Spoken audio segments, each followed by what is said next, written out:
साथियों, प्रभु श्री राम किसके पुत्र थे? राजा दशरथ के थे। तो साथियों, राजा दशरथ का अंतिम संस्कार क्यों नहीं किया था? जी हाँ साथियों, क्योंकि साथियों हम आपके लिए बता दें, आपने रामायण तो देखी भी होगी और उसमें आपको यह भी पता होगा कि आखिर प्रभु श्री राम राजा दशरथ के ही पुत्र थे और प्रभु श्री राम राजा दशरथ को ही अपना पिता मानते थे। तो आखिर राजा दशरथ की मृत्यु के बाद साथियों, प्रभु श्री राम ने राजा दशरथ का अंतिम संस्कार क्यों नहीं किया था? जी हाँ साथियों, आज की कहानी हमारी इसी विषय पर होने वाली है कि आखिर प्रभु श्री राम जब राजा दशरथ के पुत्र थे तो राजा दशरथ का अंतिम संस्कार क्यों नहीं किया था? साथियों, आज की कहानी हमारी इसी विषय पर होने वाली है कि आखिर राम कौन थे, दशरथ के पुत्र थे या कोई और थे साथियों। क्योंकि साथियों, जब भी प्रभु श्री राम का नाम लिया जाता है तो उनसे भी पहले राजा दशरथ का नाम आता है साथियों। लेकिन साथियों, अब सवाल ये उठता है कि क्या हकीकत में ही प्रभु श्री राम राजा दशरथ के ही पुत्र थे या फिर उनके पीछे कुछ ऐसा रहस्य छुपा हुआ है जिसे साथियों लोग बहुत ही कम जानते हैं।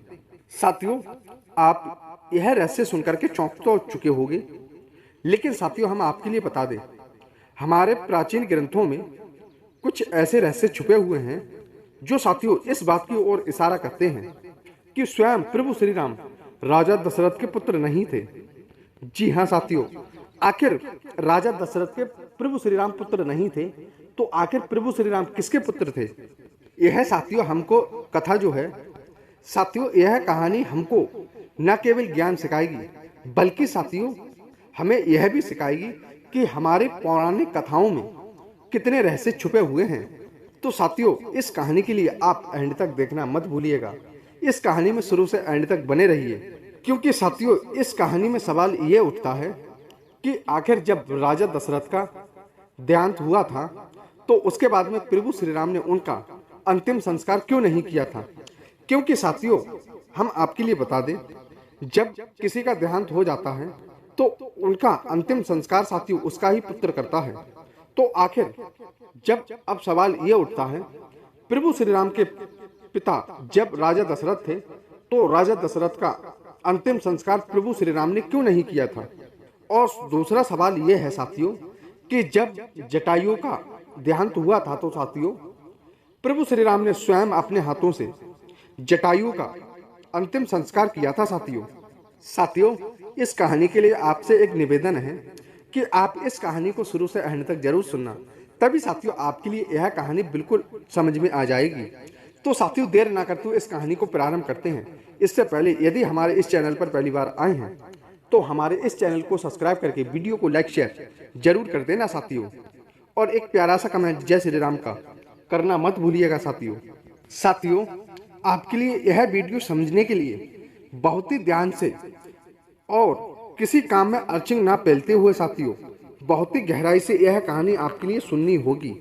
इसीलिए साथियों आपसे एक निवेदन है कि आप इस कहानी के लिए शुरू से एंड तक जरूर देखना। आइए साथियों कहानी प्रारंभ करते हैं। तो साथियों यह बात उस समय की है जब राजा दशरथ देवताओं की मदद करने के लिए स्वर्ग गए हुए थे साथियों। उस समय साथियों देवताओं और राक्षसों के बीच बहुत ही घनघोर युद्ध चल रहा था और साथियों दशरथ जो थे वह राजा दशरथ देवताओं की तरफ थे साथियों। तभी साथियों जब युद्ध खत्म हो जाता है उसके बाद में साथियों राजा दशरथ जो थे वह देवताओं से अनुमति लेने के बाद में अपने राज्य वापस लौट रहे थे साथियों। तभी साथियों वह अपनी पृथ्वी लोक पर आ ही रहे थे। अपने महल की ओर साथियों उन्होंने सिधाई लगा ली थी। तब तक साथियों एक काला राक्षस जो था वह उनकी तरफ पीठ करे हुए एक रास्ते में मिल जाता है साथियों। जब साथियों राजा दशरथ उस काले पुरुष राक्षस के पास गए तो उन्होंने पूछा, अरे भाई आप कौन हो जो हमारी तरफ पीठ करके खड़े हुए हो और अपना चेहरा मेरी तरफ क्यों नहीं दिखाते हो?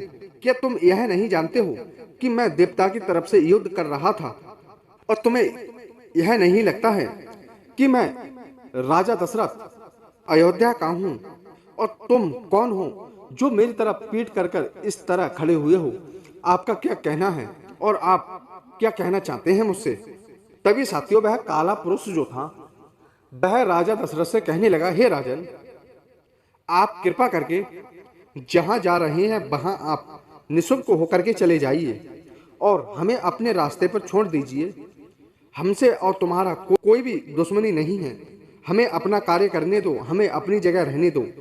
तुम अपने राज्य को वापस चले जाओ और हमारे बारे में बिल्कुल भी जानने की इच्छा मत करो। तभी साथियों राजा दशरथ कहने लगे, क्यों भाई, कि मैं तुम्हारे बारे में जानने की उत्सुकता क्यों नहीं करूं? तुम हमारी तरफ क्यों नहीं देख रहे हो? आखिर हमारी तरफ पीठ का इशारा क्यों दे रहे हो? तभी साथियों वह काले पुरुष जो थे वह कहने लगे, हे राजन, आप चुपचाप वापस चले जाओ, मेरी यही विनती है। क्योंकि हे राजन, मैं अपनी दृष्टि आपके ऊपर नहीं डालना चाहता हूँ, क्योंकि आप एक धर्मात्मा राजा हो। इसीलिए हे राजन, तुम अपने मार्ग से गुजरते हुए अपने राज्य की ओर लौट जाओ और मुझे यहीं पर रहने दो। तभी साथियों फिर भी राजा दशरथ कहने लगे कि अरे ओ भाई, तुम हमारी तरफ क्यों नहीं देखते हो? आखिर हमारी और तुम्हारी दुश्मनी क्या है? जरा यदि नहीं देखते हो तो हमारी दुश्मनी ही बता दो, जिससे हमें जो भी चिंता हो रही है उस चिंता का समाधान हमें मिल जाएगा। और मुझ में क्या कमी है जो तुम मेरी तरफ नहीं देखना चाहते हो? क्या मैंने देवताओं को जिता करके कोई गुनाह कर दिया है?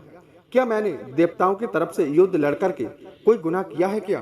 तभी साथियों वह काले पुरुष जो थे वह अपना राज्य खोलते हुए कहने लगते हैं कि हे राजन, यदि आप नहीं मानते हो तो सुनो।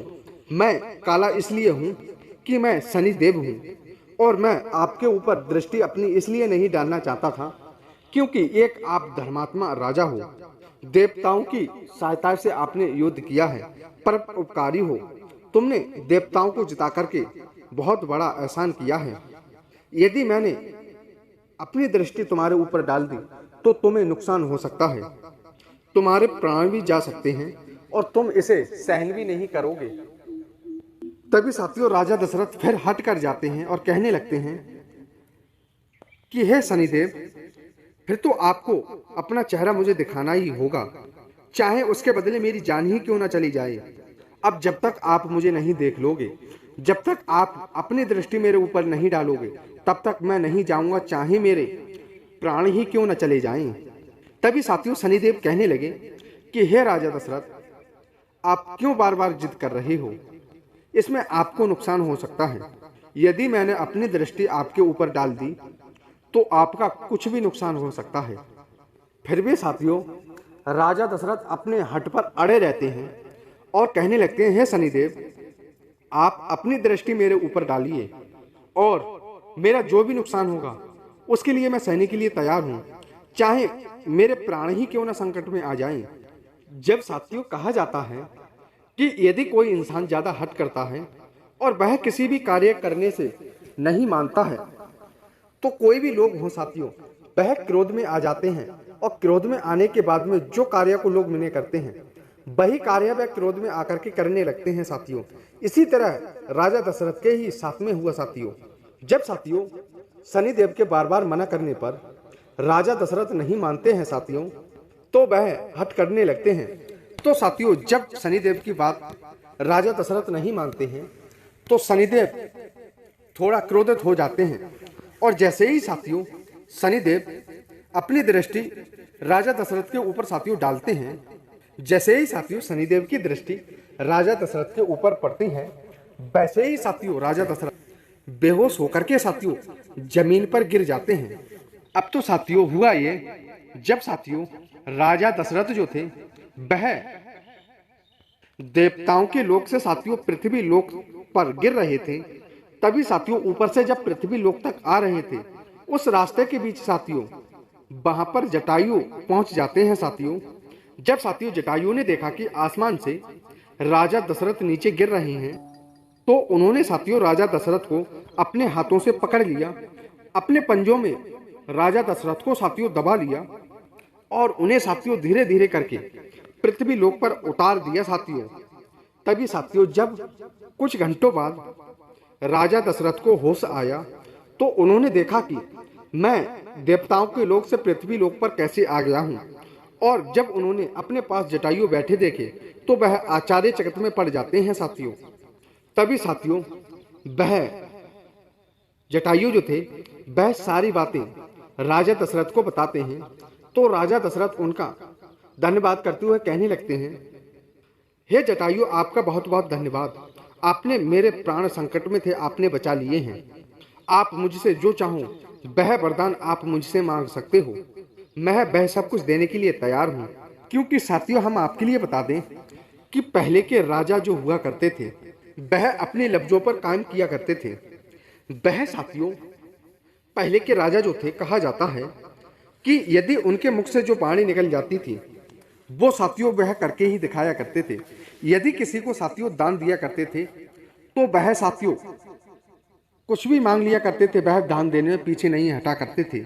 क्योंकि साथियों जैसे कि कहा जाता है कि राजा मोध्वज जो थे वह साथियों अपने वचन में बंध गए थे और अपने ही यहाँ तो अपने पुत्र का खून करने के लिए साथियों उन्होंने आरी से अपने बेटे को काट दिया था। क्योंकि साथियों कुछ समय ऐसा आता है कि स्वयं भगवान ही उनकी परीक्षा लेने के लिए आ जाते हैं। और पहले के लोग जो हुआ करते थे वह अपने वचनों पर कायम किया करते थे। जो उनके मुख से वचन निकल गया था उस वचन के लिए साथियों वह हर हालत में निभाया करते थे। इसी प्रकार साथियों राजा दशरथ के भी साथ में हुआ था। जब साथियों राजा दशरथ ने कहा कि हे जटायु, आप जो मांग रहे हो मांग सकते हो, मैं आपसे प्रसन्न हूँ।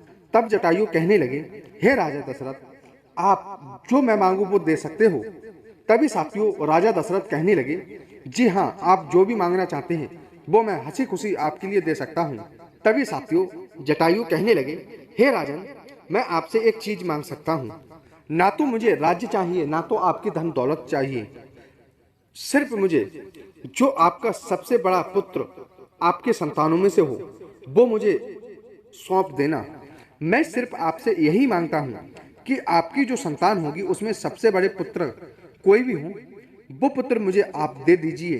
तभी साथियों वहीं पर राजा दशरथ वचन ले लेते हैं और कहने लगते हैं, हे जटायु, जो भी मेरे जीवन में पहली संतान होगी और सबसे बड़ा पुत्र होगा वही मैं आपको सौंप दूंगा। इस बात का मैं वचन देता हूँ। क्योंकि साथियों पहले के लोग जो थे वह अपने वचनों पर कायम रखा करते थे। यदि उनके मुख से वचन निकल गया और वह चाहे उनका पूरा राजमहल ही क्यों न देना पड़े वह भी दे दिया करते थे साथियों। क्योंकि साथियों पहले के लोग जो थे, जो राजा महाराजा रहा करते थे, वह कभी भी अपना वादा झूठा नहीं किया करते थे साथियों, चाहे उनके बदले उनकी जान ही क्यों न चली जाए। जैसे साथियों राजा हरिश्चंद्र जो थे उन्होंने भी अपने वादे के मुताबिक पूरा राजपाट सौंप दिया था साथियों। तभी साथियों जटायु कहने लगे कि हे महाराज, हे राजन, आपका जो पुत्र होगा वो आपका नहीं, वो मेरा पुत्र माना जाएगा। तभी साथियों यह बात सुनकर के राजा दशरथ कहने लगे कि ठीक है, यदि मेरा पुत्र होगा तो सबसे बड़ा पुत्र मैं आपको दे दूंगा और वह आपका ही माना जाएगा। अब तो साथियों धीरे धीरे इसी प्रकार समय बीतता गया और वह साथियों राजा दशरथ वादा करके अपने महल वापस लौट आते हैं साथियों। अब तो साथियों धीरे धीरे इसी प्रकार समय बीतता गया और आखिर वो ही दिन आ जाता है साथियों जिस समय का साथियों राजा दशरथ ने अपना वादा किया था। अब तो साथियों उनके घर पर एक पुत्र का जन्म होता है जिसका नामकरण करते हुए साथियों उनका नाम राम रख दिया था साथियों, जो आगे चल के साथियों प्रभु श्री राम स्वयं कहलाए थे। जब साथियों उनके घर पर एक पुत्र का जन्म हो जाता है तो साथियों वह जटायु के लिए अपनी खबर भिजवा देते हैं और जटायु के लिए साथियों अपने राजमहल बुलवा लेते हैं। जब साथियों जटायु उनके द्वार पर आ जाते हैं तो वह कहते हैं, हे जटायु, मैं अपने वादे मुताबिक अपना पहला पुत्र मैं आपके लिए सौंप रहा हूँ। कृपया मैंने जो वादा किया था वो मैंने पूरा किया है। आज से मेरी संतान आप संभालिए, आपको मैं सौंप रहा हूँ। तभी साथियों जटायु कहने लगे कि हे राजन, आपने तो अपना वादा पूरा किया है लेकिन मैं अभी भी अपने पुत्र को नहीं ले जा सकता हूँ। समय आने पर मैं उसे अपने साथ में ले जाऊंगा, अभी आप इसका पालन पोषण करें। तभी साथियों राजा दशरथ कहने लगे कि ठीक है, और इतना कहकर के साथियों जटायु जो थे वह वहां से चले जाते हैं साथियों। अब तो साथियों धीरे धीरे इसी तरह समय बीतता गया और साथियों राम जी का पालन पोषण स्वयं राजा दशरथ ने किया था और राजा दशरथ ने प्रभु श्री राम का ही नाम रखा था साथियों।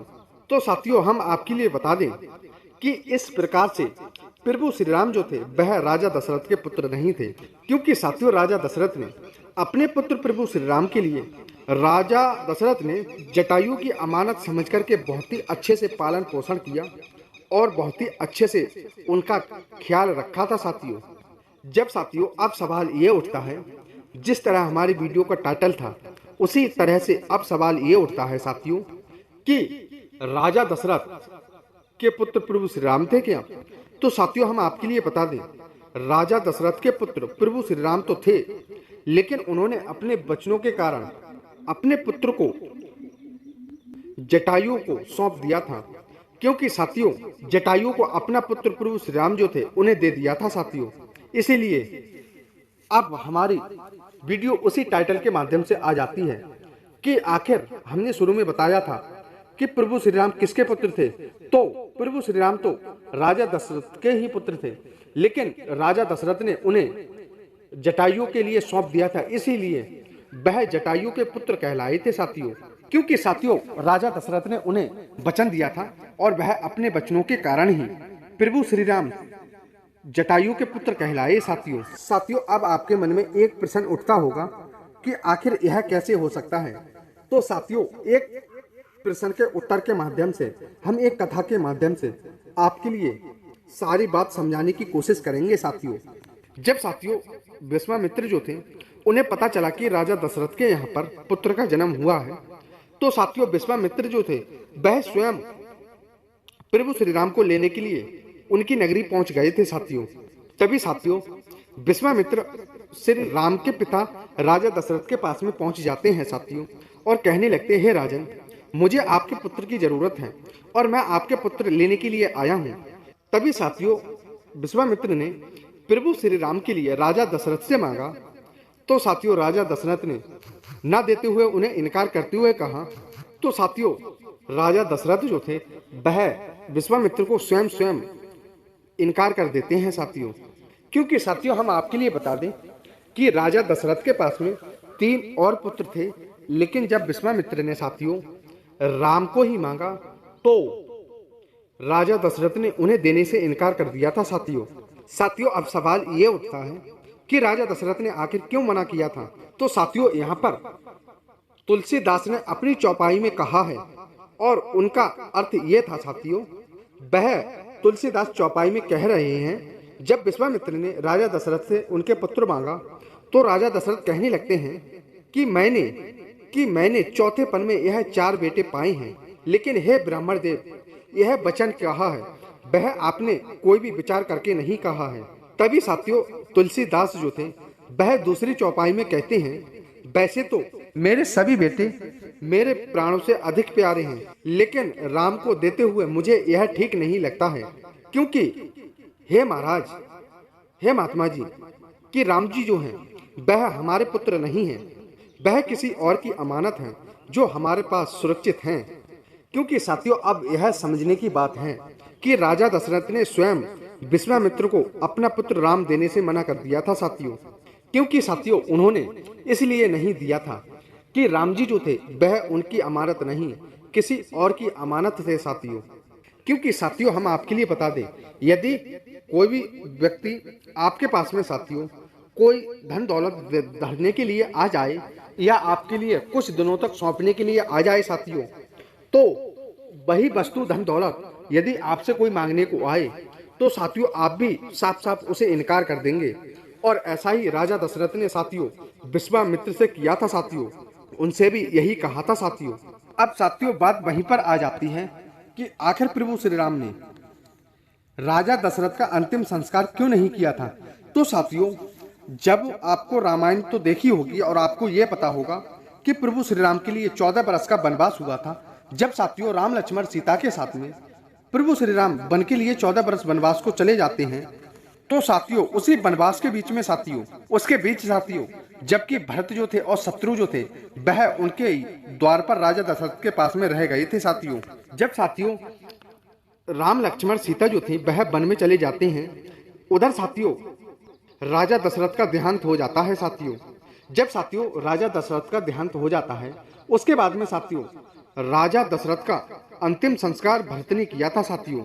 यहाँ पर साथियों एक महत्वपूर्ण बात है जो आपको ध्यान देना चाहिए और आपको यह साथियों पता भी होगी कि हिंदू धर्म में कुछ ऐसे कार्य होते हैं जो साथियों या तो बड़ा भाई कर सकता है, या तो उसका बड़ा पुत्र कर सकता है, या छोटा पुत्र कर सकता है साथियों। तो साथियों इसी प्रकार सवाल ये उठता है कि हिंदू धर्म के उद्देश्य से सवाल ये उठ रहा है साथियों कि यदि किसी का पिता का देहांत हो जाए तो उस पिता का अंतिम संस्कार या तो उसका छोटा बेटा करता है या फिर उसका सबसे बड़ा पुत्र करता है साथियों। तो साथियों राम जी जो थे वह राजा दशरथ के बड़े पुत्र थे। वह तो साथियों 14 वर्ष के लिए वनवास चले गए थे। तो उसके बाद में साथियों सबसे छोटे पुत्र राजा दशरथ के शत्रु थे।